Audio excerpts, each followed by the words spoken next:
everyone, I am Priya and welcome back to Management Plus. In this video lecture, we will study about investigation in detail, like its meaning, objectives, procedures and how investigation is differ from auditing. Video शुरू करने से पहले अगर channel पे नए आए हो तो प्लीज़ सब्सक्राइब कर लेना और वीडियो पसंद आए तो लाइक और शेयर ज़रूर करना. Now let's start with the video. देखो सबसे पहले देखते हैं इन्वेस्टिगेशन का meaning. Investigation is a detailed examination of accounts and inquiry into the state of affairs of the business और फॉर अ स्पेसिफिक पर्पस. देखो भाई, तो सेम चीज तो हो गया. आप बोलोगे मैम इसमें डिफर क्या है, ऑडिटिंग भी इसी की तरीके की चीज है. तो नहीं, ऐसा नहीं है. ऑडिट सेम नहीं है इन्वेस्टिगेशन से. इन्वेस्टिगेशन में हम डिटेल एग्जामिनेशन करते हैं बुक्स ऑफ अकाउंट का और इंक्वायरी करते हैं किसी स्पेसिफिक पर्पस के लिए. लेकिन हम ऑडिटिंग में किसी स्पेसिफिक पर्पस को ध्यान में रखते हुए नहीं करते हैं. ऑडिटिंग में हम क्या करते हैं कि शेयर होल्डर जो कंपनी के होते हैं वो एक ऑडिटर को अपॉइंट करते हैं और उनको बोलते हैं कि जाओ हमारे बिजनेस में देखो कि क्या क्या चीज़ें चल रही हैं, जो हमारे बुक्स ऑफ अकाउंट बनाए जा रहे हैं वो सही तरीके से बनाए जा रहे हैं या नहीं, कुछ गड़बड़ तो नहीं है. ऑडिटर जाता है, सारे बुक्स ऑफ अकाउंट को चेक करता है, सारी लाइबिलिटीज़ को, सारे एसेट्स को अच्छे से वेरीफाई करता है, उनका वैल्यूएशन करता है, साथ ही साथ उनके फिजिकल एग्जिस्टेंस तक को चेक कर लेता है. हर चीज़ को अच्छे से चेक करता है. लेकिन फिर भी कुछ ऐसी चीज़ें हैं जो शायद ऑडिटर के नज़र में नहीं आ पाती. शायद में भी कुछ फ्रॉड हो रहा हो कंपनी में. तो फ्रॉड अगर बहुत सारे मेंबर और टॉप लेवल ऑफ मैनेजमेंट करना चाहें तो ऑडिटर उसको ज़रूरी नहीं है कि हर बार पकड़ ही सकता है, हर बार डिटेक्ट ही कर सकता है. तो क्या होता है ना कि ऑडिटर अपना बहुत ही पॉजिटिव रिपोर्ट दे देता है कि भाई शेयर होल्डर, मैं आपके कंपनी में गया, सब कुछ सही चल रहा है, वहाँ पे किसी तरीके का कोई प्रॉब्लम नहीं है मेरे नॉलेज से. लेकिन कुछ ना कुछ प्रॉब्लम अभी भी एग्जिस्ट है. क्या होता है कि कंपनी को कंटिन्यूअस लॉस हो रहा है और उसकी प्रोडक्टिविटी डाउन होती चली जा रही है. तो ओनर को लगता है कि भाई जब सब कुछ सही है, ऑडिटर ने मुझे पॉजिटिव रिपोर्ट दिया है ऑडिट का, तो कहीं ना कहीं तो कोई प्रॉब्लम है बिजनेस में. जब सब कुछ सही है, मैं यहाँ पे इन्वेस्टमेंट सही से कर रहा हूँ, पैसे है कंपनी के पास, सारे रिसोर्सेज हैं, फिर कंटिन्यूअस लॉस हो क्यों रहा है? जब सारी चीज़ें सही ही हैं तो प्रोडक्टिविटी क्यों गिर रही है? तो उसको कहीं ना कहीं लगता है कि भाई कुछ तो है दया, कुछ गड़बड़ है. तो उस केस में वो क्या करता है कि वो इन्वेस्टिगेशन बुलाता है.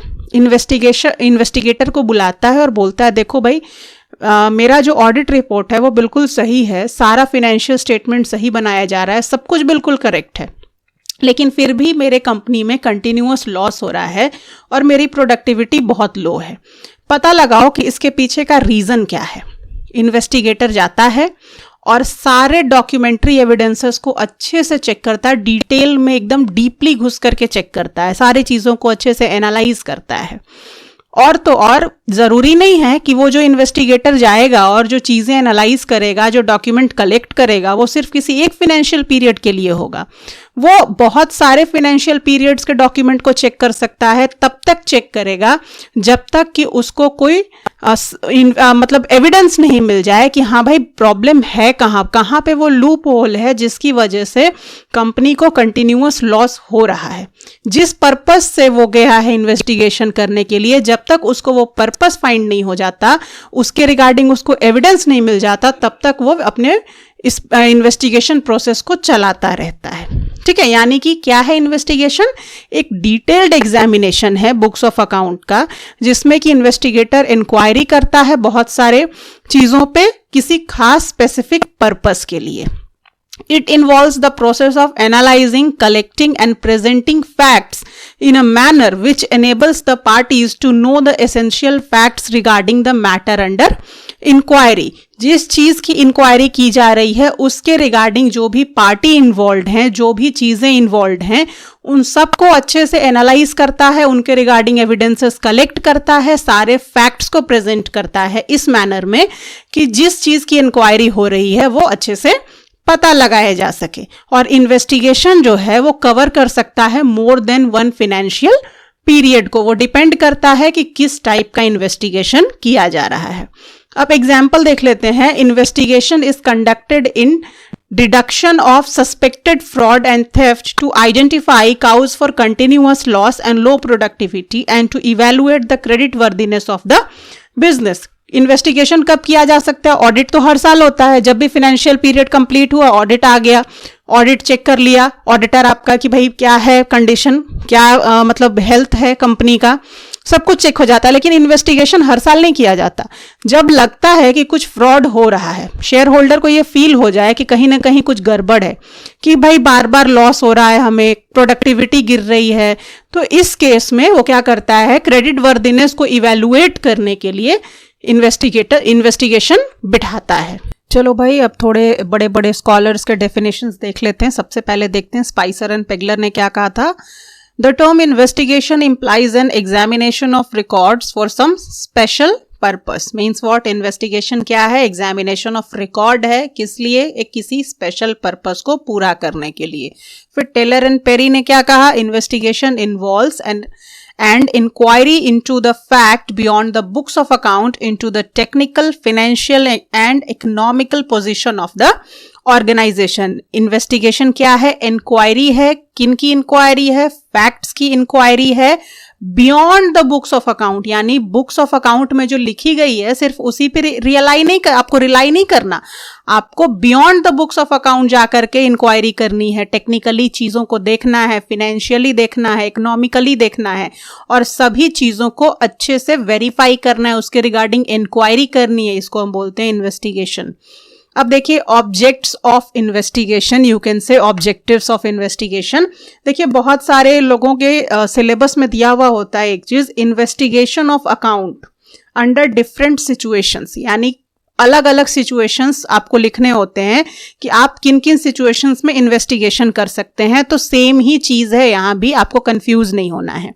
तो फर्स्ट ऑब्जेक्टिव और सिचुएशन क्या है? Detection of concealed income.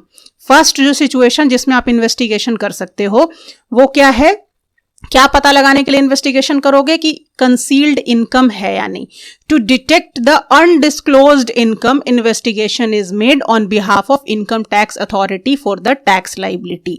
अगर किसी कंपनी पे शक है तो इनकम टैक्स अथॉरिटी भी इन्वेस्टिगेशन कर सकती है अनडिस्क्लोज्ड इनकम के रिगार्डिंग, कि कहीं इसने टैक्स, ऐसा तो नहीं है कि टैक्स की चोरी कर रहा है, कुछ अनडिस्क्लोज्ड इनकम है इसके पास, तो इस केस में इन्वेस्टिगेशन किया जा सकता है। दूसरा केस क्या है?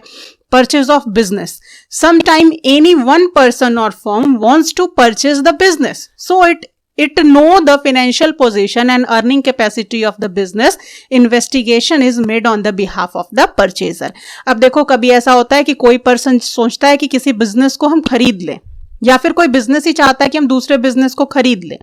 इस केस में जो बिजनेस को खरीदने वाला पर्सन या कंपनी होती है वो चाहती है कि हम उस बिजनेस के रिगार्डिंग इन्वेस्टिगेशन करें कि उसका पोजीशन क्या है, उसका फाइनेंशियल पोजीशन क्या है, जो उसकी अर्निंग कैपेसिटी क्या है। जिस फर्म को आप खरीदने वाले हो, जिस बिजनेस को आप खरीदने वाले हो, उसके बारे में तह तक जाके पता लगाना चाहते हो कि भाई इसकी हालत क्या है, क्या ये मुझे बाद में प्रॉफिटेबल कॉल देने वाला है या नहीं।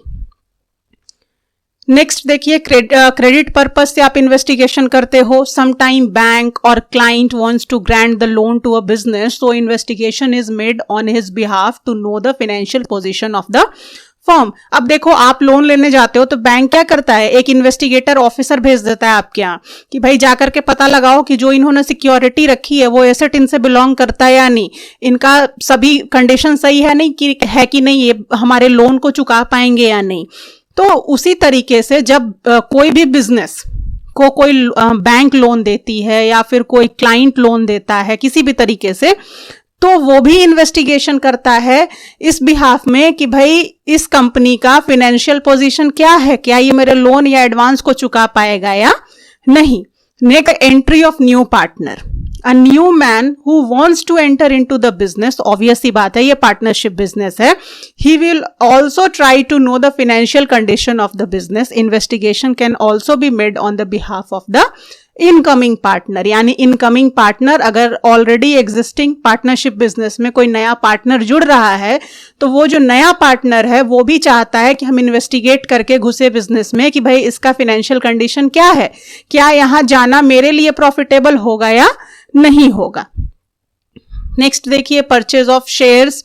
If any client wants to purchase the shares of the company, investigation can be conducted on his behalf to know the real position of the company, अब देखिए कोई बंदा अगर किसी कंपनी की शेयर खरीदना चाहता है तो उसके बिहाफ में भी इन्वेस्टिगेशन किया जा सकता है कि ये शेयर उसके लिए प्रॉफिटेबल होगा या नहीं। ये कैसे पता लगेगा? जब ये पता लग जाएगा कि जिस कंपनी का वो शेयर खरीदने वाला है उसका फाइनेंशियल पोजीशन क्या है, तो उसके रियल फाइनेंशियल पोजीशन को जानने के लिए जो परचेजर होता है शेयर का, वो क्या करता है? इन्वेस्टिगेशन लगा सकता है। नेक्स्ट है doubt of fraud. If proprietor of a business is doubtful about the real position of the business, investigation may be conducted on his behalf. अब जो प्रोप्राइटर है, जो मालिक है बिजनेस का, उसको लग रहा है कि भाई हमारा मैनेजमेंट जो है ना कहीं कुछ ना कुछ लोचा कर रहा है, कुछ ना कुछ फ्रॉड कर रहा है, तो वो जानना चाहता है कि भाई जो हमें बताया जा रहा है बिजनेस का हाल, ऐसा तो है नहीं, ये तो हो नहीं सकता है। अगर रियल बात बता दी जाएगी तो फ्रॉड होगा कैसे? तो मालिक क्या चाहता है? रियल पोजीशन जानना चाहता है बिजनेस का। उस केस में वो अपने बिहाफ में इन्वेस्टिगेशन बिठाता है। नेक्स्ट है business removal. In case of a compulsory removal of business, investigation is conducted to find out amount of compensation payable. अब देखिए, अब इन केस कि आपको बिजनेस रिमूव करना है, बिजनेस को कंप्लीट खत्म करना है, तो उस केस में भी आप इन्वेस्टिगेशन बिठाते हो कि कितना कंपेंसेशन इसके बिहाफ में हम। चलो नेक्स्ट क्या है? Case of miss appropriation on behalf of beneficiaries भी इन्वेस्टिगेशन किया जाता है। किसके प्रति किया जाता है भाई? किसी ट्रस्टी में अगर लग जाए कि वो जो ट्रस्टी है वो फ्रॉड या मिस एप्रोप्रिएशन कर रहा है, तो ऑन बिहाफ ऑफ बेनिफिशियरीज भी इन्वेस्टिगेशन होता है। नेक्स्ट है ऑडिटर्स नेग्लिजेंस। अब ऑडिटर पे ये चार्ज लग जाए कि उसने अपने ड्यूटी को परफॉर्म करने में नेग्लिजेंस दिखाया है, उस केस में आप इन्वेस्टिगेशन कर सकते हैं ऑडिटर पे। On behalf of home? Company और एनी पर्सन। नेक्स्ट है मिसफीजेंस और फ्रॉड। Miss what? अब ये मिसफीजेंस क्या है? मिसफीजेंस का मतलब कि ब्रीच ऑफ ट्रस्ट। अब ऑडिटर पे ये चार्ज लग जाए कि वो कहीं ना कहीं फ्रॉड कर रहा है या ब्रीच ऑफ ट्रस्ट कर रहा है, उस केस में भी कंपनी इन्वेस्टिगेशन करवाती है। नेग्लिजेंस और मिसफीजेंस में डिफरेंस होता है। नेग्लिजेंस का मतलब कि गलती से, आप भूल चूक से किसी तरीके से आपने कोई ड्यूटी परफॉर्म नहीं की। मिसफीजेंस का मतलब कि आपने जो ड्यूटी परफॉर्म की उसमें किसी तरह की गलती है, या तो आपने विलफुली गलती की है या फिर गलती से गलती हो गई है, उसको हम मिसफीजेंस बोलते हैं। नेक्स्ट है इंश्योरेंस क्लेम। अब देखो भाई, आप मोटर इंश्योरेंस करवाते हो तो क्या होता है? गाड़ी का एक्सीडेंट होता है तो इन्वेस्टिगेट करने के लिए आता है ना कि गाड़ी कहाँ गिरी, कैसे गिरी, गिर सकती थी या नहीं, कितने पार्ट्स डैमेज हुए। तो जब आप इंश्योरेंस क्लेम करने जाते हो तो उस केस में भी इन्वेस्टिगेशन होता है। क्लेम को देने से पहले, लॉसेस जो डैमेजेस हुए हैं उनके क्लेम को देने से पहले। नेक्स्ट है merger. Investigation object may be merger of two or more than two organization. The rights of shareholder in all can be protected on the basis of investigation report. अगर दो कंपनी, दो या दो से अधिक कंपनी जब मर्ज करती है, उस केस में भी इन्वेस्टिगेशन किया जाता है कि ये मर्जर जो है वो शेयर होल्डर्स के लिए सही है या नहीं, उनके इंटरेस्ट से ये सही है या नहीं। और ये किस पे रिलाई करते हैं शेयर होल्डर? इन्वेस्टिगेशन के रिपोर्ट पे। अगर इन्वेस्टिगेशन में सब कुछ पॉजिटिव आता है कि हाँ भाई ये मर्जर सुटेबल है शेयर होल्डर्स के लिए, तो वो मर्ज कर सकते हैं। नेक्स्ट है taxation. Investigation object may be the tax justification. To determine the income tax investigation can be made by the income tax department. Taxation के केस में भी अगर इनकम टैक्स डिपार्टमेंट या किसी भी टैक्स अथॉरिटी को ये लगता है कि कोई कंपनी टैक्स की चोरी कर रही है, उस केस में वो टैक्स के रिगार्डिंग भी, टैक्स के जस्टिफिकेशन के रिगार्डिंग इन्वेस्टिगेशन करवा सकती है। नेक्स्ट है आपका investment decision. Before investing the capital, investor में investigate into the business matter for making decisions to buy और not to buy the share. अगर आपके कंपनी में कोई इन्वेस्टमेंट करने आ रहा है, आपके शेयर्स को खरीदने आ रहा है, कोई इन्वेस्टर है, तो वो इन्वेस्टमेंट करने से पहले, अपने डिसीजंस लेने से पहले इन्वेस्टिगेट करना ज़्यादा पसंद करता है कि भाई आपके बिजनेस का क्या हाल है। ऐसा तो नहीं है कि वो शेयर खरीद ले उसके बाद वो लॉस में ही हमेशा चला जाए। तो आपके बिजनेस के मैटर्स को जानने के लिए वो इन्वेस्टिगेशन परफॉर्म करवाता है। तो ये सारे ऑब्जेक्टिव्स हैं कि आप किन किन चीज़ों पे फोकस कर सकते हो अगर आप इन्वेस्टिगेशन करते हो। तो ये सारे मैटर्स हैं, सारे सिचुएशंस हैं, जिन सारे सिचुएशंस में इन्वेस्टिगेशन होता है, और इनसे आप क्या कर सकते हो, ये सारे फायदे हैं इन्वेस्टिगेशंस के। नेक्स्ट है audit and investigation. Means what is the difference between audit and investigation. तो देखो भाई, ऑडिट क्या है? Audit is conducted to find out whether the balance sheet is properly drawn up and exhibit a true and fair view of the state of affair of the business, है ना। Means what कि जो audit है वो ये बताता है कि जो बैलेंस शीट है वो प्रॉपरली ड्रॉन है कि नहीं, वो बिल्कुल ट्रू एंड फेयर व्यू दे रहा है या नहीं, बिजनेस के सारे अफेयर सही से किए जा रहे हैं या नहीं। लेकिन इन्वेस्टिगेशन का मतलब क्या होता है? A searching inquiry with certain objective in view. एक तरीके की सर्चिंग इंक्वायरी है जिसका कि कुछ अलग ही ऑब्जेक्टिव होता है, कुछ किसी खास पर्पस से वो काम किया जाता है। इन्वेस्टिगेशन हम किसी खास ऑब्जेक्टिव को ध्यान में रखते हुए करते हैं, जैसे कि to find out the profit earning capacity, financial position of a concern और a fraud and extent there of.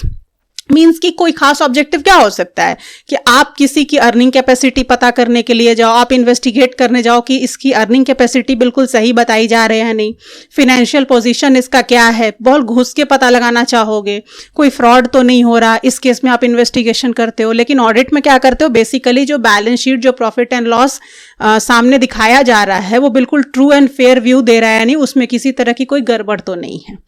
Next, investigation cover several years, like 3 साल भी लग सकता है, 5 साल भी लग सकता है, 7 साल भी लग सकता है कि आप मतलब जो चीज आप माइंड में करके इन्वेस्टिगेशन कर रहे हो, जिस ऑब्जेक्टिव से आप इन्वेस्टिगेशन कर रहे हो, अगर आप डिविडेंड पॉलिसी के रिगार्डिंग इन्वेस्टिगेशन कर रहे हो, फ्रॉड का पता लगाने के लिए इन्वेस्टिगेशन कर रहे हो, अर्निंग कैपेसिटी, फिनेंशियल पोजीशन, कुछ भी पता लगाने के लिए अगर आप इन्वेस्टिगेशन कर रहे हो तो वो 1 साल या 2 साल में कंप्लीट हो जाए जरूरी नहीं है, 7-10 साल भी लग सकते हैं। लेकिन ऑडिट क्या होता है? बेसिकली वो 1 साल के लिए ही किया जाता है। नेक्स्ट है आपका, इन्वेस्टिगेशन में be carried out on behalf of outsiders who either wants to purchase the business, to become partner, to advance loans or to purchase the shares of a firm. Means what कि investigation ज्यादातर outsider के through ही होता है। कौन कौन? जैसे कि जो आपको लोन देने आ रहे हैं, जो आपके बिजनेस को परचेस करने आ रहे हैं, या फिर आपके पार्टनर्स बनने आ रहे हैं। लेकिन इनसाइडर कौन? सिर्फ प्रोप्राइटर ही करवाते हैं इन्वेस्टिगेशन, अदरवाइज बाकी तो लोग जो भी हैं वो आउटसाइडर ही हैं। लेकिन ऑडिट क्या होता है? Audit is always conducted on behalf of proprietor only.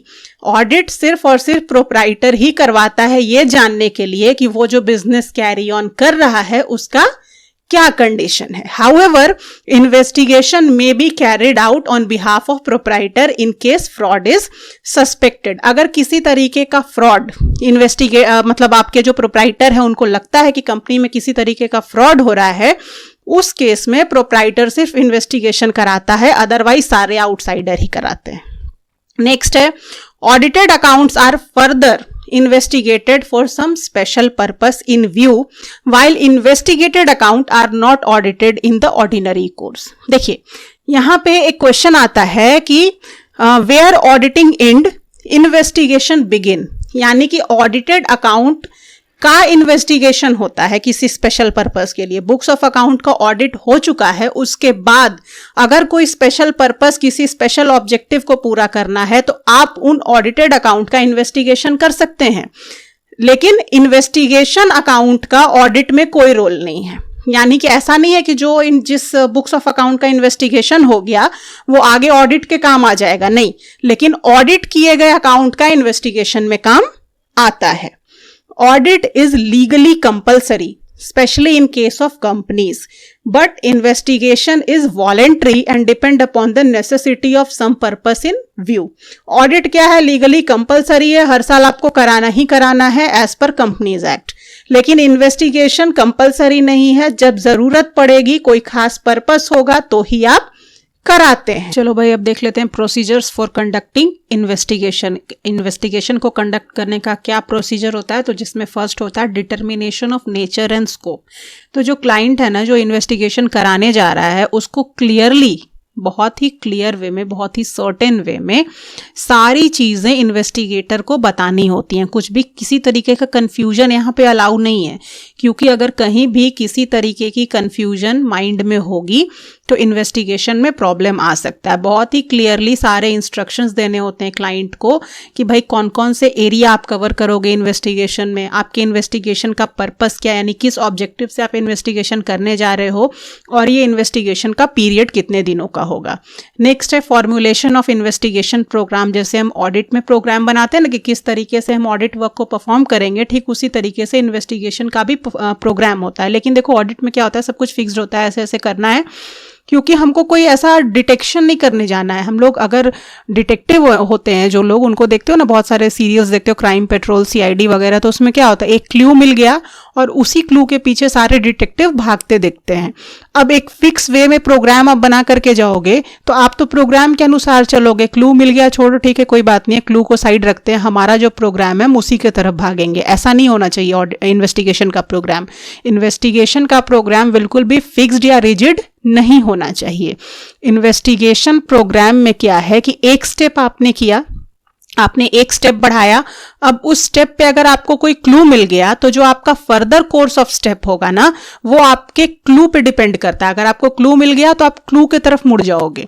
इसलिए बिल्कुल भी फिक्स्ड और रिजिड इन्वेस्टिगेशन प्रोग्राम नहीं होता है। ये कहीं ना कहीं हर स्टेप में आपका चेंज हो सकता है, हर स्टेज में चेंज हो सकता है। जैसे जैसे आपको क्लू मिलते चला जाएगा वैसे वैसे आप मुड़ते चले जाओगे, उस तरीके से आप डिसीजंस लेते चले जाओगे।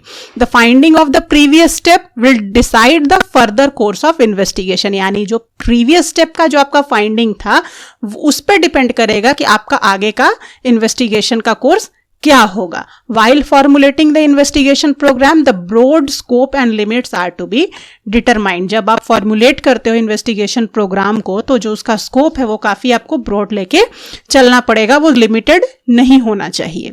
The list of records and documents to be verified are to be determined at this stage, keeping in view the objective and purpose of the investigation. जो भी records हैं, जो भी documents आपको verify करने हैं, उनको इस स्टेज पे आपको व्यू करना है। किस नज़र से व्यू करना है, किस नज़र से देखना है, आप किस पर्पस से इन्वेस्टिगेशन करने आए हो, आपका क्या ऑब्जेक्टिव है, इस नज़र से देखना है। उन्हीं चीज़ों पे फोकस करना है जिनके लिए आप इन्वेस्टिगेशन करने के लिए आए हैं। Next, conduct of investigation. अब इन्वेस्टिगेशन कंडक्ट किया जाएगा तो कैसे किया जाएगा? ए थॉरो इन्वेस्टिगेशन, यानी कि जो भी वेरियस रिकॉर्ड्स हैं, डॉक्यूमेंट्स हैं, एग्जामिनेशंस हैं पर्सन्स के जो उस पर्पस से रिलेटेड हैं, उन सारे चीज़ों का बहुत अच्छे से हम एग्जामिनेशन करेंगे। यानी कि जिस पर्पस से हम इन्वेस्टिगेशन करने आए हैं उससे रिलेटेड जो डॉक्यूमेंट्री एविडेंसेस हैं उनको अच्छे से चेक करेंगे, जो भी पर्सन उससे रिलेटेड हैं उनसे अच्छे से बातचीत करेंगे, इंक्वायरी करेंगे, है ना। तो वो सारे एरिया जो कि कवर होते हैं आपके ऑब्जेक्टिव में, उन सबको कवर करेंगे अच्छे से। उसके बाद डिसाइड करेंगे इन सारे चीज़ों को पता लगाने के बाद कि आगे क्या करना है। यानी कि इन सारे एग्जामिनेशन को करने के बाद जो आप फाइंड आउट करेंगे उसके बाद आप डिसीजन लेंगे कि आगे क्या करना है, आगे किन सर्कमस्टांसेस को फॉलो करना है।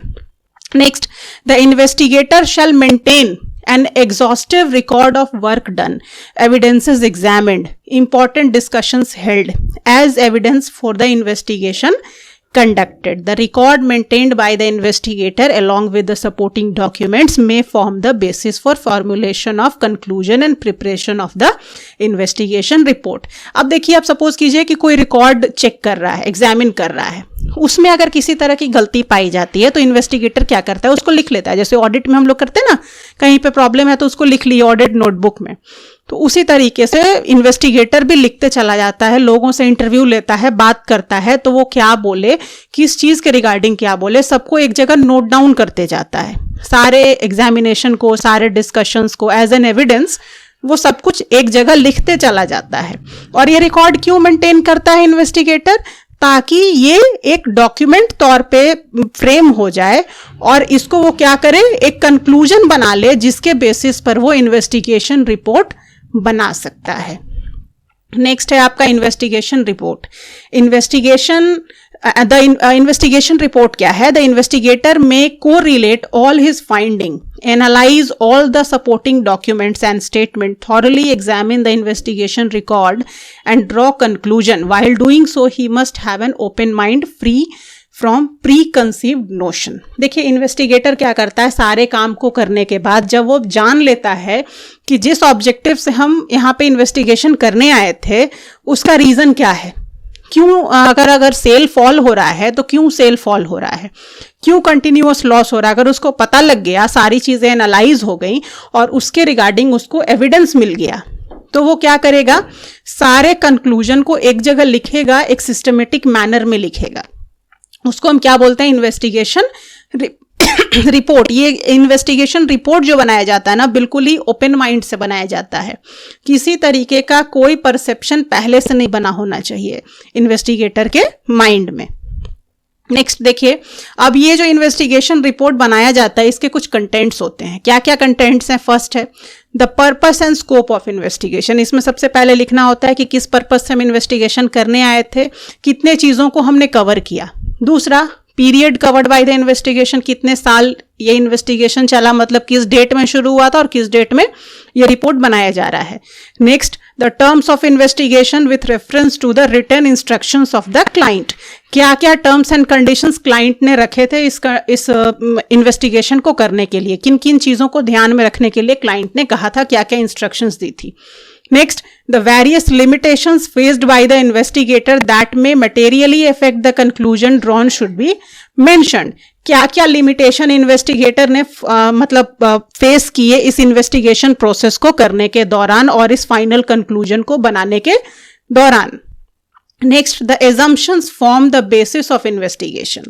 The assumption should not defeat the very purpose of the investigation. अब क्या क्या assume करके इन्वेस्टिगेटर ने इस इन्वेस्टिगेशन को किया।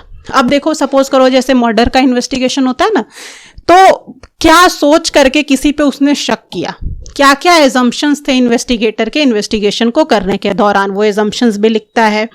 Next, the investigation report should contain headings with सब हेडिंग्स, चार्ट्स, ग्राफ। पूरा का पूरा डिटेल देना होता है, हेडिंग होता है, बहुत सारे सब हेडिंग होते हैं, चार्ट्स देना होता है, ग्राफ देना होता है, जो भी आपको एविडेंस लगता है वो डॉक्यूमेंट्री एविडेंस भी इसमें इंक्लूड करना होता है। Conclusion of the investigator should be stated is clear and short in term.